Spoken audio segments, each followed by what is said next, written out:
There's been a gradual shift that has now become rather exponential in the country, partly because of the creation of Canada Health Infoway, which has the responsibility to fund electronic health record projects across the country and to ensure they're interoperable. And they have really moved the agenda forward because they have sometimes funded almost to 90 cents on the Canadian dollar for some jurisdictions that were too poor to advance the agenda on their own. So now we have electronic collection, use, and disclosure of personal health information. Originally, mostly in hospitals. They were the big drivers, hospital information systems. Now that's shifting more into linking hospitals with physicians, physicians with community care centers, long-term care facilities, etc. We have shared repositories of personal health information, accessed through various types of portals. There's shared IMIT resources. There's a large organization in Toronto called SIMS, Shared Information Management Services, that pretty well manages all of the other teaching hospitals' information repositories and databases. Web-based applications. Anita and I were talking over here, and it was interesting with the discussion yesterday. Cloud computing is just starting to peek its head over the cloud of healthcare.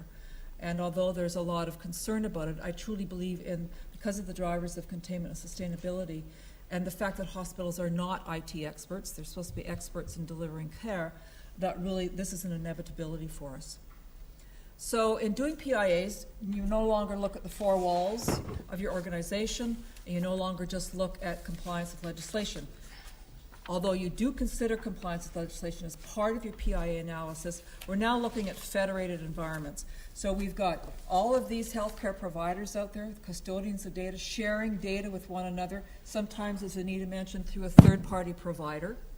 And so you've got very complex issues around consent, about disclosure, what is use versus disclosure, when is consent required, etc. There's shared governance models now because we're into this environment of perhaps having a repository of local community information, multiple authorized persons accessing it, so there has to be a shared governance model. There must be flow-through accountability. And what we're moving towards in some jurisdictions, harmonized policies, which was talked about this morning, so that at least we're all playing off the same song sheet when we're in a federated environment where people can have multiple points of access to a single source of data.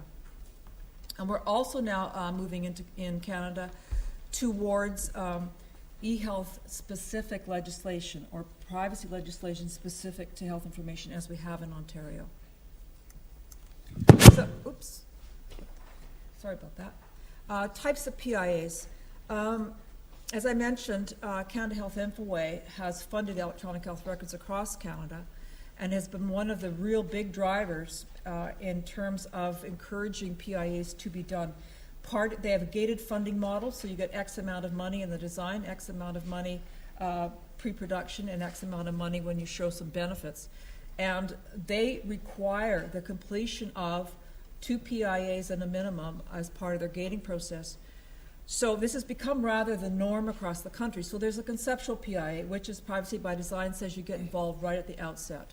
And so I work with ministries and with large electronic health record projects to ensure that design is built into the electronic health record system.